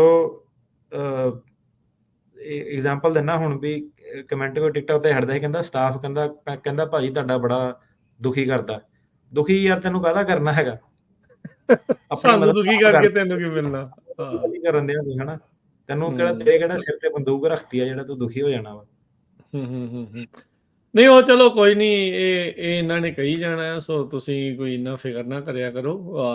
ਹਰ ਇੱਕ ਜਾਣਾ ਨਾ, ਦੇਖੋ ਆਪਾਂ ਵੀ ਇੱਥੇ ਕਿੰਨੇ ਪ੍ਰੋਗਰਾਮ ਕਰੀਦੇ, ਕਿੰਨੀਆਂ ਬਾਕੀ ਚੀਜ਼ਾਂ ਵੀ ਕਰੀਦੀਆਂ, ਇਹ ਕਿਤੇ ਨਾ ਕਿਤੇ ਲੋਕਾਂ ਦੀ, ਕਈਆਂ ਦੀ ਇਹ ਫਿਤਰਤ ਬਣ ਰਹੀ ਆ ਵੀ ਤੁਸੀਂ ਸਾਰੀਆਂ ਚੀਜ਼ਾਂ ਕਰਕੇ, ਕਰਾ ਕੇ, ਪਲੇਟ 'ਚ ਪਾ ਕੇ, ਚਿਮਚੇ 'ਚ ਪਾ ਕੇ ਖਵਾ ਕੇ ਜਾਓ, ਸਾਨੂੰ ਕੁਛ ਜਿਹੜਾ ਉਹ ਆਪ ਨਾ ਕਰਨਾ ਪਵੇ। ਸੋ ਇਦਾਂ ਦੀ ਜਿਹੜੀ ਆਦਤ ਹੈ ਨਾ, ਉਹ ਆਪਣੇ ਸਾਰਿਆਂ ਨੂੰ ਛੱਡਣੀ ਪੈਣੀ ਹੈ। ਤੁਹਾਡੇ ਕੇਸ ਦੀ ਜਿਹੜੀ ਗੱਲ ਹੋ ਰਹੀ ਹੈ, ਜੇ ਤੁਹਾਨੂੰ ਨਹੀਂ ਪਤਾ, ਤੁਸੀਂ ਜਿੱਦਾਂ ਕਹਿ ਰਹੇ ਉੱਦਾਂ ਨਹੀਂ ਕਰ ਸਕਦੇ, ਤਾਂ ਫਿਰ ਮੁਸ਼ਕਲ ਜਿਹੜੀ ਉਹ ਓਬਵੀਅਸਲੀ ਜਿਹੜੀ ਉਹ ਬਣਨੀ ਆ। ਸੋ ਅਵੇਅਰ, ਜੇ ਹੁਣ ਪੋਲੀਟੀਕਲ ਅਸਾਈਲਮ ਆ, ਜੇ ਤੁਹਾਨੂੰ ਪੋਲੀਟੀਕਲ ਸਿਸਟਮ ਦਾ ਨਹੀਂ ਪਤਾ ਕਿੱਦਾਂ ਆ, ਕਿਵੇਂ ਆ, ਕਿਉਂ ਉਹਦੇ ਹਿਸਾਬ ਦੇ ਉੱਤੇ ਤੁਹਾਨੂੰ ਜਿਹੜਾ ਇੱਥੇ ਸ਼ਰਨ ਮਿਲੇ, ਤਾਂ ਫਿਰ ਓਬਵੀਅਸਲੀ ਮੁਸ਼ਕਲ ਤੁਹਾਡੇ ਲਈ ਆਪਣੀ, ਤੁਹਾਡੇ ਲਈ ਹੀ ਜਿਹੜੀ ਉਹ ਬਣਨੀ ਆ। ਸੋ ਬੈਟਰ ਆ ਵੀ ਵੱਧ ਤੋਂ ਵੱਧ ਅਵੇਅਰ ਜਿਹੜਾ ਉਹ ਹੋਵੋ। ਚਲੋ ਹੁਣ ਜਿਹੜਾ ਲੰਘਣਾ ਸੀ ਟਾਈਮ ਲੰਘ ਗਿਆ, ਨਹੀਂ ਸੀ ਅਵੇਅਰ, ਪਰ ਤੁਹਾਡੇ ਕੋਲ ਟਾਈਮ ਹੁੰਦਾ ਆ ਕੇਸ ਦੀ, ਜਦੋਂ ਤਿਆਰੀ ਕਰਨ ਲੱਗਿਆ ਵੀ ਤੁਸੀਂ ਇਸ ਨੌਲੇਜ ਨੂੰ ਜਿਹੜਾ ਉਹ ਗੇਨ ਕਰ ਸਕਦੇ ਆ। ਹੁਣ ਤਾਂ ਬਹੁਤ ਆਸਾਨੀ ਦੇ ਨਾਲ ਇਹ ਸਾਰੀਆਂ ਚੀਜ਼ਾਂ ਜਿਹੜੀਆਂ ਅਵੇਲੇਬਿਲਟੀ ਜਿਹੜੀ ਉਹ ਰਹਿੰਦੀ ਆ। ਇੱਕ ਹੁਣ ਜਿੱਦਾਂ ਹਰਿਆਣਾ ਦਾ ਸੀਗਾ ਕੇਸ, ਜੱਜ ਕਹਿੰਦਾ ਕੋਈ ਆਰਟੀਕਲ, ਕਹਿੰਦਾ ਏਦਾਂ ਦਾ ਜਮ੍ਹਾਂ ਕਰਾਇਆ ਜਿਹਦੇ ਵਿੱਚ INLD ਪਾਰਟੀ ਹੈ ਜਿਹੜੀ, ਉਹਨੂੰ ਕਹਿੰਦਾ BJP ਨੇ ਉਹ ਕੀਤਾ ਹੋਵੇ, ਤੇ ਕਹਿੰਦਾ ਆਰਟੀਕਲ ਮੈਨੂੰ ਦਿਖਾਓ ਕਿੱਦਾਂ ਨਾ। ਮੈਂ ਕਿਹਾ ਯਾਰ ਹੁਣ ਆਰਟੀਕਲ ਜੱਜ ਸਾਹਿਬ ਨੂੰ ਕਿੱਥੋਂ ਲੈ ਕੇ ਆਈਏ ਇੰਡੀਆ ਦੇ ਵਿੱਚ? ਹੁਣ ਜੇ ਆਰਟੀਕਲ ਐਗਜ਼ਿਸਟ ਕਰੂਗਾ ਤੇ ਜ਼ਰੂਰ ਲਿਆ ਦਾਂਗੇ, ਹੁਣ ਆਰਟੀਕਲ ਛਪੂਗਾ ਤੇ ਕੋਈ ਉਹ, ਤੇ ਜੱਜ ਕਹਿੰਦਾ ਏਦਾਂ ਕਿੱਦਾਂ, ਕਹਿੰਦਾ ਹੋ ਗਿਆ ਕਿ ਕਹਿੰਦਾ ਪਾਰਟੀ, ਕਹਿੰਦਾ ਇਹਨਾਂ ਦੀ ਆਪ ਕਹੀ ਜਾਂਦੀ INLD ਕਿ ਨਹੀਂ, ਆਪਣਾ ਸੀਟ ਉਹਨਾਂ ਦੀ ਇੱਕ ਆ, ਨੈਸ਼ਨਲ ਲੈਵਲ ਤੇ ਕਹਿੰਦਾ ਪਾਰਟਿਸਿਪੇਟ ਨਹੀਂ ਕਰਦੀ, ਸਟੇਟ ਲੈਵਲ ਤੇ ਪਾਰਟਿਸਿਪੇਟ ਆ, ਇੱਕ ਉਹਨਾਂ ਦੀ ਸੀਟ ਆ, ਇੱਕ ਵੀ ਕਹਿੰਦਾ ਆਰਟੀਕਲ ਜਿਹੜਾ ਛਪਿਆ ਨਹੀਂ ਉਹਦੇ ਵਿੱਚ, ਤਾਂ ਕਹਿੰਦਾ ਮੈਂ ਕਿੱਦਾਂ, ਕਹਿੰਦਾ ਮੰਨ ਲਵਾਂ ਕਿ ਇੰਨੇ ਜਾਣੇ ਜੇ ਕਹਿ ਰਹੇ ਆ ਕਿ ਉਹਨਾਂ ਦਾ ਧੱਕਾ ਹੁੰਦਾ ਹੈ ਨਾ। ਸੋ ਇਦਾਂ ਦੀਆਂ ਜਿਹੜੀਆਂ ਚੀਜ਼ਾਂ ਹੈ ਨਾ, ਹੁਣ ਵਕੀਲ ਨੂੰ ਵੀ ਕਿੰਨੇ ਚੈਲੰਜ ਹੈ ਇਹਦੇ ਵਿੱਚ, ਕੰਟਰੀ ਕੰਡੀਸ਼ਨ ਹੈ ਨਹੀਂ। ਜੱਜ ਕਹਿੰਦਾ ਤੁਸੀਂ, ਕਹਿੰਦਾ ਜਿਹੜਾ, ਕਹਿੰਦਾ ਤੁਸੀਂ ਤਾਂ ਦਿੱਤੇ ਫਾਰਮਰ ਵਾਲੇ, ਤੇ ਇਹ ਕਹਿੰਦਾ ਮੈਂ INLD ਦਾ ਬੰਦਾ ਵਾ, ਹਨਾ? ਤੇ ਉਹਦੇ ਵਿੱਚ ਹੁਣ ਦੋ ਚੀਜ਼ਾਂ ਆ ਗਈਆਂ। ਜਿਹੜਾ ਜੱਜ ਨਿਊਟਰਲ ਆ, ਉਹਨੂੰ ਤੁਸੀਂ ਕਹਿਣਾ ਯਾਰ ਆਹ ਦੇਖ ਆਹ ਅੰਦੋਲਨ ਹੋਇਆ ਹੈਗਾ, ਆਹ ਪੰਜਾਬ ਆ, ਹਰਿਆਣਾ ਵਾ, ਤੇ ਜਿਹੜਾ ਹਰਿਆਣੇ ਵਾਲਿਆਂ ਨੇ ਮਦਦ ਕੀਤੀ ਸੀ ਹਨਾ ਪੰਜਾਬ ਵਾਲਿਆਂ ਦੀ, ਪਤਾ ਹੀ ਹੈ ਸਾਰਿਆਂ ਨੂੰ, ਘਰ ਜੀ ਆਪਣੇ ਜੀ। ਖੋਲ ਡੈਰੀ ਡੂਰੀ ਹੂੰ ਸਾਰਾ ਹੂੰ ਸੇਵਾ ਪਾਣੀ ਚੱਲਿਆ। ਕੋਆਪਰੇਸ਼ਨ ਜਿਹੜੇ ਪੁਰਾਣੇ ਬਜ਼ੁਰਗ ਆ ਜਿਹੜੇ ਕਹਿ ਲਓ, ਜਨਤਾ ਤਾਂ ਹੁਣ ਇਦਾਂ ਦੀ ਵੀ ਆ ਟਿਕਟੌਕ ਤੇ ਪਤਾ ਨਹੀਂ ਕਿਹੜਾ ਉਹਨਾਂ ਨੇ ਵੰਡ ਲੈਣਾ, ਉਹ ਕੀ ਹਰਿਆਣਾ ਪੰਜਾਬ ਲੜਾਈ ਛਿੜੀ ਆ, ਮੁਹਿੰਮ ਛਿੜਿਆ ਆਪਣਾ। ਪਰ ਉੱਥੇ ਗਰਾਊਂਡ ਲੈਵਲ ਤੇ ਜਿਹੜੇ ਦੇਖੋ ਪੁਰਾਣੇ ਬਜ਼ੁਰਗ ਵੀ ਰਹਿੰਦੇ ਆ, ਇਹ ਉਹਨਾਂ ਨੂੰ ਜਿਹੜਾ ਕਿਸਾਨ ਆ ਉਹ ਕਿਸਾਨ ਹੀ ਆ, ਉਹਨੂੰ ਕੋਈ ਲੈਣਾ ਦੇਣਾ ਨਹੀਂ ਇਹ ਧਰਮ ਜਾਤ ਪਾਤ ਦਾ, ਰਾਈਟ। ਹੂੰ ਤੇ ਸਰਕਾਰ ਨੇ ਜਿਹੜਾ ਸੀਗਾ, ਉਹਨਾਂ ਨੇ ਜਿੱਦਾਂ ਆਪਣੀਆਂ ਧਾਰਾਂ ਧੁਰਾਂ ਲਾਈਆਂ, ਲੋਕਾਂ ਨੂੰ ਫੜਿਆ, ਉਹ ਵੀ ਉਹਨਾਂ ਨੇ ਉਹਨਾਂ ਨੇ ਇਹ ਨਹੀਂ ਦੇਖਿਆ ਕਿ ਇਹ ਪੰਜਾਬ ਦਾ ਕਿ ਇਹ ਹਰਿਆਣੇ ਦਾ। ਜੇ ਧਾਰਾ ਲਾਈ ਆ ਤੇ ਧਾਰਾ ਲਾਈ ਆ ਹਨਾ, ਤੇ ਜੱਜ ਨੂੰ ਜਿਹੜਾ ਸੀਗਾ ਕਿ ਉਹ ਜਿਹੜਾ ਬੰਦਾ ਹੁਣ ਸਮਝਾਉਂਦਾ ਕਿ ਯਾਰ ਆਹ ਚੀਜ਼ ਆ, ਉੱਥੇ ਦਾ ਆਹ ਕਲਚਰ ਆ, ਤੇ ਜਿਹੜਾ ਅੰਦੋਲਨ ਚੱਲਦਾ ਸੀਗਾ ਉਹਦੇ ਵਿੱਚ ਸਾਡੀ ਆਹ ਸ਼ਮੂਲੀਅਤ ਹੋਈ ਆ, ਦੇਖਣ ਨੂੰ ਆਪਾਂ ਸਾਰੇ ਇੱਕੋ ਜਿਹੇ ਲੱਗਦੇ ਆ, ਤੇ ਜਿਹੜੀ ਸਰਕਾਰ ਆ ਉਹਨੇ ਥੋੜਾ ਦੇਖਣਾ ਕਿ ਤੁਸੀਂ ਕਿਹੜੇ ਬੈਨਰ ਥੱਲੇ ਪ੍ਰਦਰਸ਼ਨ ਕਰਨ ਦੇ ਆ, ਤੁਸੀਂ ਇੰਡੀਪੈਂਡੈਂਟ ਆਏ ਆ, ਤੁਸੀਂ INLD ਥੱਲੇ ਆਏ ਆ, ਜਾਂ ਤੁਸੀਂ ਕਿਹੜੀ ਪਾਰਟੀ ਦੇ ਥੱਲੇ ਆਏ ਆ ਹਨਾ। ਜੀ ਹੁਣ ਉਹ ਜੀ। ਜਦੋਂ ਜੱਜ ਜਿਹੜਾ ਸਰਕਾਰੀ ਵਕੀਲ ਉਹਨੇ ਜਾਣ ਕੇ ਕੇਸ ਉਹਦੀ ਕਿ ਤੇਰਾ ਤਾਂ ਕੁਝ ਹੈ ਨਹੀਂ, ਤੇਰੀ ਤਾਂ ਪਾਰਟੀ ਉਹ ਨਹੀਂ ਹੈ। ਉਹ ਤਾਂ ਹੁਣ ਜਿਹੜਾ ਬੰਦੇ ਨੂੰ ਅਵੇਅਰਨੈਸ ਆ ਉਹ ਦੱਸ ਰਿਹਾ ਆਪਣਾ ਕਿ ਅੱਛਾ ਇਹ ਤੁਹਾਨੂੰ ਲੱਗਦਾ ਇਦਾਂ, ਪਰ ਐਕਚੁਅਲ ਦੇ ਵਿੱਚ ਜਿਹੜੀ ਮੈਂ ਗਤੀਵਿਧੀ ਕਰਦਾ ਸੀ ਉਹ ਇਹ ਸੀ, ਕਿਸਾਨੀ ਦੇ ਰਿਲੇਟਡ ਮੇਰੀ ਆਹ ਸੀਗੀ, ਇਹਦੇ ਕਰਕੇ ਮੈਨੂੰ ਜਿਹੜੀਆਂ ਪ੍ਰੋਬਲਮ ਹੋਈਆਂ, ਇਹਦੇ ਕਰਕੇ ਮੈਨੂੰ ਆਹ ਸਮਝਦੇ ਆ। ਤੇ ਅਸਲੀ ਚ ਮੈਂ ਉਹ ਕਹਿੰਦਾ ਤੂੰ ਕਿਹੜਾ ਅਸਲੀ ਚ ਏਦਾਂ ਅਲੱਗ ਦੇਸ਼ ਦੀ ਮੰਗ ਕਰਦਾ, ਜਾਂ ਉਹ ਕਹਿੰਦਾ ਮੈਂ ਨਹੀਂ ਕਰਦਾ, ਮੈਨੂੰ ਚਾਹੀਦਾ ਨਹੀਂ ਅਲੱਗ ਦੇਸ਼, ਪਰ ਜਿਹੜਾ ਮੇਰੇ ਖੇਤ ਖਲਿਆਣ ਉੱਥੇ ਆ, ਮੈਂ ਉੱਥੇ ਦਾਦੇ ਪੜਦਾਦੇ ਮੇਰੇ ਉੱਥੇ ਰਹੇ ਆ, ਸਾਡੀ ਜ਼ਮੀਨਾਂ ਦੇ ਮਸਲੇ ਹੋ ਗਏ, ਆਪਾਂ ਪ੍ਰਦਰਸ਼ਨ ਕੀਤਾ, ਉਹਦੇ ਕਰਕੇ ਜਿਹੜੀ ਸਰਕਾਰ ਸਾਡੇ ਮਗਰ ਪਈ ਸੀ। ਹੁਣ ਜਿਹੜਾ ਬੰਦਾ ਤਾਂ ਆਰਟੀਕੂਲੇਟ ਕਰ ਦਿੰਦਾ ਜੱਜ ਨੂੰ ਆਪਣਾ ਉਹ ਸਹੀ ਤਰੀਕੇ ਨਾਲ, ਪੂਰਾ ਮਤਲਬ ਅੱਖਾਂ 'ਚ ਅੱਖਾਂ ਪਾ ਕੇ ਜੱਜ ਹੀ ਦੱਸ ਸਕਦਾ ਕਿ ਭਾਈ ਆਹ ਸਾਡੇ ਮਸਲੇ ਆ। ਜੱਜ ਵੀ ਇੱਕ ਹੁਣ ਕਲਾਇੰਟ ਸਾਨੂੰ ਕਹੇ, ਕਹਿੰਦਾ ਉਹ ਤਾਂ ਨਾ ਮੈਂ ਰਿਮੋਟ ਸੀਗਾ, ਤੇ ਉਹ ਨਾ ਕਹਿੰਦਾ ਜੱਜ ਕਹਿੰਦਾ ਵਿੱਚ ਨਾ ਕਹਿੰਦਾ ਮੈਨੂੰ ਕਹਿੰਦਾ ਹਸਾਉਣ ਦੀ ਕੋਸ਼ਿਸ਼ ਕਰੇ, ਕਹਿੰਦਾ ਵਿੱਚ ਇੱਕਦਮ ਹੀ ਹੱਸ ਪਵੇ, ਕਹਿੰਦਾ ਦੇਖਣ ਲਈ ਇਹ ਕਿ ਮੇਰਾ ਐਕਸਪ੍ਰੈਸ਼ਨ ਤਾਂ ਨਹੀਂ ਕਹਿੰਦਾ ਚੇਂਜ ਹੁੰਦਾ। ਠੀਕ ਆ, ਅੱਛਾ। ਹਾਂ ਸੀਰੀਅਸ ਜੱਜ ਕਹਿੰਦਾ ਕਈ ਵਾਰੀ ਏਦਾਂ ਵੀ ਕਹਿੰਦਾ ਹੋ ਜਾਂਦਾ ਕਿ ਦੇਖਦੇ ਆ ਕਿ ਕਿੱਦਾਂ ਨਾ, ਤੇ ਕਈ ਟੈਸਟ ਜੱਜ ਕਰ ਆਪਣੀ ਰਹੇ ਪੂਰਾ ਟੈਸਟ, ਤੇ ਕਈ ਪੂਰੀ ਆਪਣੀ ਤਸੱਲੀ ਜਿਹੜੀ ਜੱਜ ਕਰਦੇ ਆ। ਤੇ ਕਈ ਵਾਰੀ ਕਈ ਏਦਾਂ ਦੇ ਵੀ ਵਿੱਚ ਜੱਜ ਆ ਲੰਮਾ ਵੀ ਨਾਲ ਲਾ ਦਿੰਦੇ ਆ ਵਕੀਲ ਨੂੰ, ਕਈ ਵਾਰੀ ਕਿ ਮੈਂ ਅਪਰੂਵ ਕਰ ਰਿਹਾ, ਕਹਿੰਦਾ ਮੈਂ ਬਲੀਵ ਕੋਈ ਨਹੀਂ ਕਰਦਾ ਕੇਸ ਦੇ ਵਿੱਚ, ਕਹਿੰਦਾ ਪਰ ਮੈਨੂੰ ਅਪਰੂਵ ਕਰਨਾ ਪੈ ਰਿਹਾ, ਮੇਰੀ ਮਜਬੂਰੀ ਹੈ। ਮਜਬੂਰੀ ਆ। ਹਾਂ ਮਜਬੂਰੀ ਆ, ਕਹਿ ਦਿੰਦੇ ਆ ਮੂੰਹ ਤੇ ਕਿ ਸਾਨੂੰ ਹੁਣ ਜੱਜਾਂ ਦਾ ਕਈਆਂ ਦਾ ਹੁਣ ਪਤਾ ਹੀ ਆ, ਜਾਣਦਾ ਸਾਡਾ ਵੀ ਹੁਣ ਏਦਾਂ ਕਿ ਇੱਕ ਇਹ ਗੱਲ ਆ ਕਿ ਆਪਾਂ ਹੁਣ ਜਿਹੜੇ ਸਾਡੇ ਵਾਲੇ ਕਲਾਇੰਟ ਨਾ, ਕਦੀ ਨਹੀਂ ਕਿਸੇ ਨੂੰ ਕਿਹਾ ਕਿ ਤੁਸੀਂ ਪੀਡੀ ਲਓ। ਮੇਰੇ ਖਿਆਲ 2 ਕੁ ਜਣਿਆਂ ਨੂੰ ਮੈਂ ਇੰਨੇ ਕੇਸਾਂ ਦੇ ਵਿੱਚ 2 ਕੁ 3 ਜਣਿਆਂ ਨੂੰ ਕਿਹਾ ਹੋਣਾ ਕਿ ਯਾਰ ਤੂੰ ਪੀਡੀ ਲੈ ਲਾ, ਉਹਨਾਂ ਨੇ ਵੀ ਜੇ ਨਹੀਂ ਲੈਣੀ ਫਾਈਟ, ਚਲੋ ਬੰਦੇ ਦੀ ਐਂਡ 'ਚ ਮਰਜ਼ੀ ਆ, ਤੇ ਜੱਜ ਵੀ ਕਹਿ ਦਿੰਦਾ। ਸੋ ਏਦਾਂ ਕਿ ਜੇ ਤਾਂ ਐਂਡ 'ਚ ਵਕੀਲ ਨੇ ਤਿਆਰੀ ਕਰ ਲਈ ਨਾ ਪੂਰੀ, ਤੁਹਾਡੇ ਡਾਕੂਮੈਂਟ ਜਿੱਦਾਂ ਹੁਣ ਆਪਾਂ ਲਾਤੇ, ਸੋ ਆਪਾਂ ਕਿਸੇ ਨੂੰ ਪੀਡੀ ਵੀ ਇਹ ਨਹੀਂ ਕਿ ਪਹਿਲਾਂ ਹੀ ਮਹੀਨੇ ਪਹਿਲਾਂ ਕਹਿ ਦੇਣਾ, ਡਾਕੂਮੈਂਟ ਲਾ ਕੇ ਸਾਰਾ ਆਪਣੀ ਪੂਰੀ ਤਿਆਰੀ ਕਰਕੇ ਫਿਰ ਬੰਦੇ ਨੂੰ ਜੇ ਪੀਡੀ ਕਹਿਣਾ, ਉਹਦਾ ਮਤਲਬ ਇਹ ਹੈ ਕਿ ਇਹਦੇ ਵਿੱਚ ਚਾਂਸ ਆ ਕਿ ਬੰਦਾ ਵੀਕ ਆ ਜਾਂ ਜੱਜ ਸਟਰੋਂਗ ਆ, ਕਿ ਤਜਰਬਾ ਜਿਹੜਾ ਵਿੱਚ ਕੋਰਟਾਂ ਦੇ ਕਿ ਨਹੀਂ ਜਿਹੜਾ ਬੰਦਾ ਕਰ ਸਕਦਾ। ਤੇ ਇੱਕ ਨਾ ਕਮਿਊਨਿਟੀ ਨੇ ਉਹ ਬਹੁਤ ਵਿੱਚ ਸੱਜਣ ਮਿੱਤਰ ਬਹੁਤ ਕਈ ਵਾਰੀ ਫੂਕ ਛਕਾ ਦਿੰਦੇ ਆ ਕਿ ਨਾ ਬਈ ਪੀੜੀ ਨਹੀਂ ਲੈਣੀ। ਉਹ ਏਦਾਂ ਆ ਕਿ ਜੱਜ ਦਾ ਹਿਸਾਬ ਕਿਤਾਬ, ਕੇਸ ਦਾ ਹਿਸਾਬ ਕਿਤਾਬ, ਬੰਦੇ ਦੀ ਬੋਲ ਬਾਣੀ ਦੇਖਣ ਨੂੰ ਤਾਂ ਹੁਣ ਹਰੇਕ ਬੰਦਾ ਇੱਕੋ ਜਿਹਾ ਹੀ ਲੱਗਦਾ, ਪਰ ਬੋਲਣ ਨੂੰ ਹਰੇਕ ਬੰਦਾ ਜਿਹੜਾ ਉਹ ਇੱਕੋ ਜਿਹਾ ਨਹੀਂ ਹੁੰਦਾ, ਵੱਖਰਾ ਹੁੰਦਾ। ਸੋ ਜਿਹੜੀ ਏਦਾਂ ਕਿ ਥੋੜਾ ਜਿਹਾ ਉਹਨੂੰ ਜਿਹੜਾ ਹੈਗਾ, ਜਿਹੜਾ ਤੁਹਾਡਾ ਜੋ ਵੀ ਵਕੀਲ ਆ ਉਹਦੀ ਗੱਲ ਵੀ ਸੁਣਨੀ ਆ, ਇਹ ਨਹੀਂ ਕਿ ਸਿਰਫ ਸੱਜਣ ਮਿੱਤਰ ਹੀ ਪ੍ਰਧਾਨ ਆ ਉਹਦੇ ਵਿੱਚ। ਉਹਨੂੰ ਬੰਦੇ ਨੂੰ ਪੁੱਛੋ ਕਿ ਇਹ ਨਹੀਂ ਕਿ ਸਿੱਧੇ ਨਹੀਂ ਜੀ ਮੈਂ ਪੀਡੀ ਨਹੀਂ ਲੈਣੀ।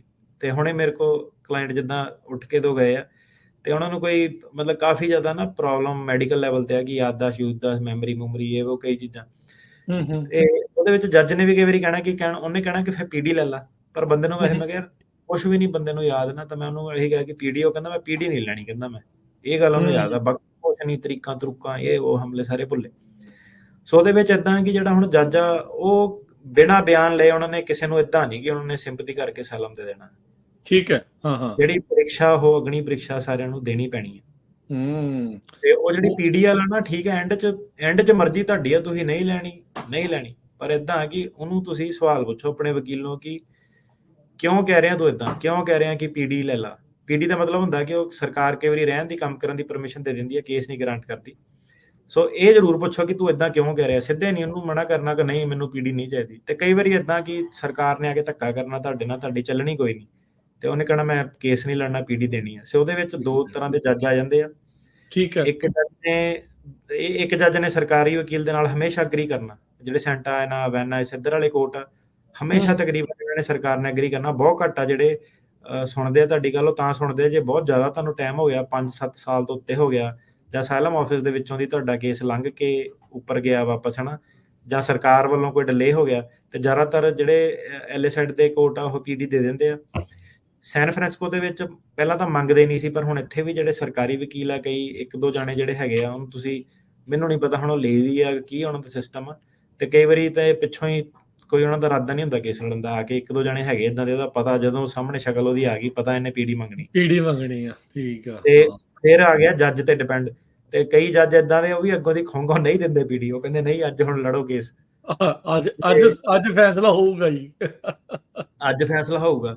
ਤੇ ਕਈ ਜਿਹੜੇ ਜੱਜ ਆ 50-50 ਤੇ ਆ, ਤੇ ਕਈ ਜਿਹੜੇ ਕਹਿੰਦੇ ਆ ਕਿ ਨਹੀਂ ਮੇਰੇ ਹੱਥ ਬੰਨੇ ਆ, ਮੈਂ ਪੀਡੀ ਦੇਣੀ ਹੈ, ਹਨਾ। ਤੇ ਇੱਕ ਇਹਦੇ ਵਿੱਚ ਸੀਗਾ ਨਿਊਯਾਰਕ ਦਾ ਸਾਡਾ ਕੇਸ ਸੀਗਾ, ਫੈਸਲਾ ਨਹੀਂ ਅਜੇ ਆਇਆ, ਪਰ ਬੰਦਾ ਵੀ ਕਾਫੀ ਵੀਕ ਸੀਗਾ, ਕੇਸ ਵੀ ਉਹਦੇ ਜਿਹੜੇ ਕਾਫੀ ਫੈਕਟ ਫੁਕ ਜਿਹੜੇ ਸੀਗੇ, ਇਨਫੋਰਮੇਸ਼ਨ ਗਲਤ ਮਲਤ ਬਹੁਤ ਇੱਧਰ ਉੱਧਰ ਬੋਲਿਆ ਬੰਦਾ। ਤੇ ਉਹਦੇ ਵਿੱਚ ਨਾ ਆਪਾਂ ਕਿਹਾ ਸੀ ਸਰਕਾਰੀ ਵਕੀਲ ਨੂੰ ਪਹਿਲਾਂ ਬੰਦਾ ਨਾ ਮੰਨੇ ਕਿ ਮੈਂ ਪੀਡੀ ਲੈਣੀ, ਫਿਰ ਬੰਦਾ ਮੰਨ ਗਿਆ ਕਿ ਮੈਂ ਪੀਡੀ ਲੈਣੀ ਹੈ ਐਂਡ ਮੂਮੈਂਟ ਤੇ ਜਾ ਕੇ। ਅੱਛਾ। ਤੇ ਐਂਡ ਮੂਮੈਂਟ ਤੇ ਜਾ ਕੇ ਸਰਕਾਰੀ ਵਕੀਲ ਕਹਿੰਦੀ ਟੂ ਲੇਟ, ਕਹਿੰਦੀ ਫਿਰ ਅਗਲੇ ਦਿਨ ਉਹ ਮੈਨੂੰ ਯਾਰ ਪੀਡੀ ਦਵਾਓ ਕਿੱਦਾਂ ਕਰਕੇ। ਮੈਂ ਕਿਹਾ ਯਾਰ ਤੈਨੂੰ 2 ਮਹੀਨੇ 3 ਮਹੀਨੇ ਤੈਨੂੰ ਹੋ ਗਏ, ਤੇ ਸਰਕਾਰੀ ਵਕੀਲ ਕਹਿੰਦੀ ਉਹ ਵਾਲਾ ਮੌਕਾ, ਕਹਿੰਦੀ ਜਿਹੜਾ ਪੀਡੀ ਦਾ ਹੁੰਦਾ ਨਾ ਕੋਰਟ ਦੇ ਵਿੱਚ, ਕਹਿੰਦੀ ਉਹ ਮੌਕਾ ਜਿਹੜਾ ਹੁੰਦਾ ਨਿਕਲ ਗਿਆ ਉਹ, ਕਹਿੰਦੀ ਉਹਦਾ ਮਕਸਦ ਇਹ ਹੁੰਦਾ ਕਿ ਸਾਨੂੰ, ਕਹਿੰਦੀ ਕੰਮ ਨਾ ਕਰਨਾ ਪਵੇ। ਫਿਰ ਸਰਕਾਰੀ ਵਕੀਲ ਨੂੰ ਵੀ ਹੁਣ ਪਤਾ ਕਿ ਹੁਣ ਇਹ ਆਪ ਪੀਡੀ ਮੰਗਦਾ ਜਾਂ ਕਮਜ਼ੋਰ ਆ ਜਾਂ ਕਿੱਦਾਂ, ਕਹਿੰਦੀ ਕੇਸ ਮੈਂ, ਕਹਿੰਦੀ ਟਰਮੀਨੇਟ ਕਰ ਦੂੰਗੀ, ਪਰ ਕਹਿੰਦੀ ਆਪਣੀ ਐਪਲੀਕੇਸ਼ਨ ਕਹਿੰਦੀ ਵਿਡਰਾਅ ਕਰੇ, ਕਹਿੰਦੀ ਵਿਦ ਪ੍ਰੈਜੁਡਿਸ ਕਰਨਾ, ਮੈਂ ਵਿਦਆਊਟ ਪ੍ਰੈਜੁਡਿਸ ਨਹੀਂ ਕਰਨਾ। ਇਹਦਾ ਕੀ ਮਤਲਬ ਹੁੰਦਾ ਵਿਦ ਪ੍ਰੈਜੁਡਿਸ ਐਂਡ ਵਿਦਆਊਟ ਪ੍ਰੈਜੁਡਿਸ? ਕਿ ਬੰਦਾ ਆਪਣੀ ਅਸਾਈਲਮ ਦੀ ਐਪਲੀਕੇਸ਼ਨ ਵਿਡਰਾਅ ਕਰਦਾ, ਫਿਰ ਉਹਦਾ ਵਰਕ ਪਰਮਿਟ ਨਹੀਂ ਮਿਲਣਾ। ਮੈਂ ਕਿਹਾ ਤੂੰ ਉਹਨੂੰ ਕੱਚਾ ਰੱਖ ਕੇ ਕੀ ਕਰਨਾ ਵਿਚਾਰੇ ਨੂੰ, ਮੈਂ ਪੀਡੀ ਦੇ ਕਰਦੇ, ਕਹਿੰਦੀ ਪੀਡੀ ਨਹੀਂ, ਕਹਿੰਦੀ ਮੈਂ ਦੇਣੀ। ਕੇਸ ਲੜਨਾ ਹੀ ਪਿਆ ਬੇਸਿਕਲੀ ਬੰਦੇ ਨੂੰ ਵਿਚਾਰੇ ਨੂੰ, ਕੱਚਾ ਹੋ ਕੇ ਉਹਨੇ ਕੀ ਕਰਨਾ, ਆਈਡੀ ਉਡੀ ਕੁਝ ਵੀ ਨਹੀਂ ਉਹਦੇ ਪੱਲੇ ਪੈਣਾ ਹੈ। ਤੇ ਪਰ ਉਹ ਫੈਸਲਾ ਆ ਗਿਆ ਉਹ ਕੇਸ ਦਾ ਜਾਂ ਹੋਣਾ ਅਜੇ? ਉਹਦਾ ਫੈਸਲਾ ਆਣਾ ਅਜੇ। ਓਕੇ ਠੀਕ ਆ, ਮੈਂ ਫਾਈਟ ਹੋ ਹਟੀ ਆ, ਜਿਹੜਾ ਹੋ ਗਈ ਆ ਤੁਹਾਡੀ, ਮਤਲਬ ਉਹਦੇ ਵਿੱਚ ਜੱਜ ਵੀ ਜਿਹੜਾ ਸੀਗਾ ਉਹਨੇ ਨਾ ਕਰ ਕੇ ਐਂਡ ਚ ਉਹਨੇ ਫ੍ਰੀਵਲੈਸ ਅਸਾਈਲਮ ਦਾ ਪਾਤਾ ਕਿ ਜੱਜ ਨੂੰ। ਤੇ ਜੱਜ ਕਹਿੰਦਾ ਉਹਨੂੰ, ਜੱਜ ਵੀ ਪੁੱਛਦਾ ਵਿਚਾਰਾ, ਕਹਿੰਦਾ ਤੂੰ ਵਲੰਟਰੀ ਡਿਪਾਰਚਰ ਨੂੰ ਦੇਣਾ ਚਾਹਨੀ ਕਿ ਬੰਦਾ ਚੱਲ ਜਾਵੇ ਵਾਪਸ, ਹੈ ਨਾ, ਕਿ ਵਲੰਟਰੀ ਡਿਪਾਰਚਰ ਦੇ ਦੇ। ਕਹਿੰਦੀ ਨਹੀਂ ਵਲੰਟਰੀ ਡਿਪਾਰਚਰ ਨਹੀਂ, ਕਹਿੰਦੀ ਮੈਂ ਦੇਣਾ। ਮਤਲਬ ਉਹ ਕਹਿੰਦਾ ਸੀ ਕਿ ਜੇ ਹੁਣ ਖਤਮ ਕਰ ਦਈਏ ਚੱਲ ਸਾਰਾ ਉਹ ਕਿ ਵਾਪਸ ਛੱਡ ਕੇ ਇੱਥੋਂ ਦੀ, ਕਹਿੰਦੀ ਨਹੀਂ ਇੱਥੇ, ਕਹਿੰਦੀ ਫ੍ਰੀਵਲੈਸ ਦਾ ਪਾਣਾ। ਫ੍ਰੀਵਲੈਸ ਅਸਾਈਲਮ ਦਾ ਮਤਲਬ ਕਿ ਅਸਾਈਲਮ ਐਪਲੀਕੇਸ਼ਨ ਇਹਦੀ ਝੂਠੀ ਹੈ। ਇਦਾਂ ਦੇ ਵੀ ਸਰਕਾਰੀ ਵਕੀਲ ਜਿਹੜੇ ਹੈਗੇ। ਹੁਣ ਉਹਦੇ ਵਿੱਚ ਕੀ ਹੈ, ਫ੍ਰੀਵਲੈਸ ਅਸਾਈਲਮ ਤੁਹਾਡੀ ਪੈ ਜਾਵੇ, ਵਿਆਹ ਵਿਊ ਸ਼ਾਦੀ ਵਾਲੇ ਸਾਰੇ ਵਾਹ ਹਰੇਕ ਚੀਜ਼ ਦਾ ਉਹ ਜਿਹੜਾ ਦਰਵਾਜ਼ਾ ਯੂਵੀਜ਼ੇ ਦਾ ਸਾਰਾ ਜਿਹੜਾ ਬੰਦ ਹੋ ਜਾਂਦਾ ਤੁਹਾਡਾ। ਸੋ ਇਹ ਫਿਰ ਕਾਫੀ ਜਿਹੜੀਆਂ ਚੀਜ਼ਾਂ ਦੇਖੋ ਕਿੰਨੀਆਂ ਮੈਟਰ ਕਰਦੀਆਂ ਆ, ਜੇ ਤੁਹਾਨੂੰ ਨਹੀਂ ਪਤਾ ਜਾਂ ਤੁਸੀਂ ਇਦਾਂ ਹੀ ਕਹੀ ਜਾਂਦੇ ਆ, ਇਵੈਂਚੁਅਲੀ ਸੋ ਮਤਲਬ ਉਹ ਸਰਕਾਰੀ ਵਕੀਲ ਨੇ ਫਿਰ ਮਿੱਥ ਲਿਆ ਵੀ ਹੁਣ ਇਹਨੂੰ ਸਭ ਕੁਝ ਸਿਖਾਉਣਾ ਚੱਜ ਨਾਲ, ਉਹ ਗੁੱਸਾ ਹੀ ਕਰ ਗਈ ਕਹਿ ਲਓ। ਹਾਂਜੀ ਐਂਡ ਚ ਤਾਂ ਫਿਰ ਉਦੋਂ ਜਦੋਂ ਹੁਣ ਐਂਡ ਚ ਉਹ ਜਿੱਦਣ ਉਦਾਂ ਦੇ ਨਾ ਉਦਾਂ ਨਹੀਂ ਫਿਰ ਸੱਜਣ ਮਿੱਤਰ ਕੋਈ ਚੇਤੇ ਆਣਾ ਕਿੱਦਾਂ ਵਾ। ਪੀਡੀ ਜਿਹੜਾ ਇਦਾਂ ਹੈ ਕਿ ਜਿਹੜਾ ਕਈ ਹੁਣ ਜੱਜ ਇਦਾਂ ਦੇ, ਹੁਣ ਜਿਹੜਾ ਪੋਰਟਲੈਂਡ ਦਾ ਕੋਰਟ ਆ ਮੰਨ ਲਓ, ਪੀਡੀ ਮਿਲਦੀ ਹੋਵੇ ਉਹ ਵੀ ਮੈਂ ਕਹਿੰਦਾ ਬੰਦੇ ਤੇ ਫੇਵਰ ਆ, ਉਹ ਤਾਂ ਇਦਾਂ ਕਹਿੰਦੇ ਕਿ ਨਾ ਇਹਨਾਂ ਦਾ ਕੇਸ ਮੂਵ ਹੋਣ ਦੇਣਾ ਕਿਤੇ, ਤੇ ਨਾ ਇਹਨਾਂ ਦਾ ਕੇਸ ਪਾਸ ਹੋਣ ਦੇਣਾ। ਜੇ ਇੱਕ ਤਾਂ ਕੇਸ ਹੈਗਾ ਸਰਕਾਰੀ ਵਕੀਲ ਵੀ ਐਗਰੀ ਕਰ ਗਈ ਕਿ ਪਾਸ ਕਰ ਦਿਓ, ਜੱਜ ਕਹਿੰਦੀ ਮੈਂ ਆਪਣੀ ਰਿਸਰਚ ਕਰਨੀ ਹੈ। ਅੱਛਾ, ਮੈਂ ਕਿਹਾ ਦੇਖ ਅਜੇ ਤੱਕ ਮੈਂ ਕੇਸ ਪੈਂਡਿੰਗ ਪਿਆ, ਪਤਾ ਨਹੀਂ ਸਾਲ ਹੋਣ ਨੂੰ ਆਇਆ। ਮੈਂ ਕਿਹਾ ਪਤਾ ਨਹੀਂ ਜੱਜ ਸਾਹਿਬ ਕਿਹੜੀ ਰਿਸਰਚ ਕਰੀ ਜਾਂਦੇ ਇਹਦੇ ਵਿੱਚ, ਉਹ ਇਹ ਨਾ ਹੋਵੇ ਹੁਣ ਉਹਨਾਂ ਨੇ ਹੋਰ ਹੀ ਪਾਸੇ ਨੂੰ ਜਿਹੜਾ ਲੈ ਜਾਣਾ। ਸਰਕਾਰੀ ਵਕੀਲ ਕਹਿੰਦੀ ਮੈਨੂੰ ਕੋਈ ਉਹ ਨਹੀਂ, ਤੇ ਉਹ ਵੀ ਖਿਆਲ ਨਵੀਂ ਸੀ, ਤੇ ਜੱਜ ਨੇ ਬਾਕੀ ਜਿੱਦਾਂ ਹੁਣ ਕਈ ਵਾਰੀ ਤਾਂ ਜੱਜ ਦੀ ਤੇ ਸਰਕਾਰੀ ਵਕੀਲ ਦੀ ਟਿਊਨਿੰਗ ਹੋ ਜਾਂਦੀ ਆ ਆਪਸ ਚ, ਸਰਕਾਰੀ ਵਕੀਲ ਨਵੀਂ ਸੀ ਤੇ ਜੱਜ ਸਾਹਿਬ ਕਹਿੰਦੇ ਕਿ ਮੈਂ ਆਪਣੀ ਰਿਸਰਚ ਕਰਕੇ ਦੱਸਣਾ ਵਾ ਕਿੱਦਾਂ। ਕਹਿੰਦੀ ਮੇਰੇ ਹਿਸਾਬ ਨਾਲ, ਕਹਿੰਦੀ ਮੈਂ ਇਦਾਂ ਦੇ ਨਾ ਗੱਲਾਂ ਪਹਿਲਾਂ ਵੀ ਸੁਣੀਆਂ ਕਿ 2 ਵਾਰੀ ਪੋਸਟਰ ਲਾਏ ਹਮਲੇ ਹੋਏ। ਤੇ ਮੈਂ ਵੀ ਅੱਗੋਂ ਮੈਂ ਕਿਹਾ ਜੱਜ ਸਾਹਿਬ ਇਦਾਂ ਕਿ ਇਹ ਜਿਹੜੇ ਕੇਸ ਹੈਗੇ ਤੁਸੀਂ ਆਪ ਇੰਟਰਨੈਟ ਤੇ ਜਾ ਕੇ ਰਿਸਰਚ ਕਰਨੀ, ਕਿਉਂਕਿ ਉਹ ਤੇ ਕੰਮ ਹੈਗਾ ਸਰਕਾਰੀ ਵਕੀਲ ਦਾ, ਕਿ ਮੈਂ ਤੁਸੀਂ ਆਪਣੇ ਕੇਸਾਂ ਚੋਂ ਕਰਨੀ ਹੈਗੀ ਕਿੱਦਾਂ। ਤੇ ਫਿਰ ਤਾਂ ਕਰਕੇ ਪਹਿਲਾਂ ਤੇ ਸੀਗਾ ਆਪਣੇ, ਮੈਂ ਕਿਹਾ ਆਪਣੇ ਕੇਸਾਂ ਦੇ ਤੁਸੀਂ ਪਾ ਨਹੀਂ ਸਕਦੇ, ਫਿਰ ਤੇ ਮੈਂ ਕਿਹਾ ਜੱਜ ਤੇ ਪ੍ਰੋਸੀਕਿਊਟਰ ਵਾਲੀ ਸੇਮ ਗੱਲ ਹੋ ਗਈ, ਫਿਰ ਤਾਂ ਆਪਣੀ ਅਪੀਲ ਦੀ ਗੱਲ ਬਣ ਜੱਜ ਸਾਹਿਬ ਨੂੰ ਕਿੱਦਾਂ ਵਾ। ਹਾਂ ਤੇ ਫਿਰ ਰਿਲੈਕਟੈਂਟਲੀ ਜੱਜ ਸਾਹਿਬ ਨੂੰ ਇਹੀ ਕਹਿਣਾ ਪਿਆ ਕਿ ਆਹੋ, ਮੈਂ ਕਹਿੰਦੀ ਆਪਣੇ ਕੇਸਾਂ ਤੋਂ ਰਿਸਰਚ ਕਰਨੀ ਹੈ। ਮੈਂ ਕਿਹਾ ਕਿਉਂਕਿ ਜੇ ਫਿਰ ਬਹਿ ਗਿਆ ਦੂਜੇ ਵਾਲੇ ਕੇਸਾਂ ਤੋਂ ਕਰਨੀ ਹੈ, ਫਿਰ ਮੈਂ ਕਿਹਾ ਉਹਦੇ ਵੀ ਸਾਨੂੰ ਪਤਾ ਹੋਣਾ ਚਾਹੀਦਾ ਕਿ ਤੁਹਾਡੇ ਕੋਲ ਇਨਫੋਰਮੇਸ਼ਨ ਕਿੱਥੋਂ ਆਈ ਹੈ, ਕਿਉਂਕਿ ਮੈਂ ਕਿਹਾ ਤੁਸੀਂ ਸਾਡੇ ਦੇ ਤਾਂ 15 ਦਿਨ ਦੀ ਡੈਡਲਾਈਨ ਲਾਈ ਹੈ। ਮੈਂ ਕਿਹਾ ਉਹ ਵਾਲੀ ਡੈਡਲਾਈਨ ਜਾ ਚੁੱਕੀ ਆ, ਕਿ ਨਵਾਂ ਡਾਕੂਮੈਂਟ ਨਹੀਂ ਹੁਣ ਸਬਮਿਟ ਹੋ ਸਕਦਾ। ਮੈਂ ਕਿਹਾ ਹੁਣ ਤੁਸੀਂ ਕੇਸ ਸੁਣਨ ਤੋਂ ਬਾਅਦ ਸਰਕਾਰੀ ਵਕੀਲ ਨੂੰ ਦੁਬਾਰਾ ਨਹੀਂ ਟਾਈਮ ਦੇ ਸਕਦੇ ਕਿ ਤੂੰ ਨਵਾਂ ਕਰ, ਕਿਉਂਕਿ ਪ੍ਰੋਸੀਜਰ ਇਹ ਕਹਿੰਦਾ। ਤੇ ਜੱਜ ਸਾਹਿਬ ਨੇ ਹੁਣ ਮੈਨੂੰ ਪਤਾ ਨਹੀਂ ਅਦਰਵਾਈਜ਼ ਉਹਨੇ ਕੀ ਕਰਨਾ ਸੀ, ਕਿ ਨਵਾਂ ਪੈਕੇਟ ਪਾਣਾ ਸੀ ਜਾਂ ਸਰਕਾਰ ਨੂੰ। ਫਿਰ ਉਹਨੂੰ ਮੈਂ ਕਿਹਾ ਰੈਕਡ ਤਾਂ ਤੁਹਾਨੂੰ ਜਿਹੜਾ ਹੈਗਾ ਬੰਦ ਕਰਨਾ ਪੈਣਾ, ਰੈਕਡ ਨਹੀਂ ਹੁਣ ਖੁੱਲਾ ਰਹਿ ਸਕਦਾ ਕਿਉਂਕਿ ਹੋ ਗਿਆ। ਤੇ ਫਿਰ ਉਹਨੇ ਮੈਂ ਕਿਹਾ ਇਹ ਔਨ ਰੈਕਡ ਹੀ ਜਿਹੜੀ ਹੈਗੀ ਆਫ ਰੈਕਡ, ਪਹਿਲਾਂ ਜਿਹੜੀ ਗੱਲ ਮੈਂ ਕਿਹਾ ਆਫ ਰੈਕਡ ਰੁਕਡ ਕੋਈ ਨਹੀਂ, ਮੈਂ ਕਿਹਾ ਮੈਨੂੰ ਪਤਾ ਮੇਰੇ ਕਲਾਇੰਟ ਦਾ ਕੇਸ ਜਿਹੜਾ ਤੁਸੀਂ ਡਿਨਾਈ ਕਰਨਾ ਵਾ ਤੇ ਆਪਾਂ ਨੂੰ BIA ਜਾਣਾ ਹੀ ਪੈਣਾ। ਤੇ ਉਹ ਹੁਣ ਜਿੱਦਾਂ ਸਿੱਧਾ ਹੀ ਆ ਜੱਜ ਸਾਹਿਬ ਦਾ ਵੀ, ਉਹਨਾਂ ਦਾ ਕਈਆਂ ਦਾ ਹੁਣ ਪਤਾ ਹੀ ਹੈ ਸਾਨੂੰ ਕਿ ਨਹੀਂ ਇਹਨੇ ਖੁੰਦਕ ਕੱਢਣੀ ਜੋ ਮਰਜ਼ੀ ਬੰਦਾ ਹੋਵੇ, ਭਾਵੇਂ ਤੁਸੀਂ ਧਰਨਾ ਆਪ ਆਰਗੇਨਾਈਜ਼ ਕਿਉਂ ਨਾ ਕੀਤਾ ਹੋਵੇ ਇੰਡੀਆ ਦੇ ਵਿੱਚ ਜਾ ਕੇ, ਕਿਸਾਨ ਦੇ ਵਿੱਚ ਜਾ ਕੇ ਕਿਸਾਨੀ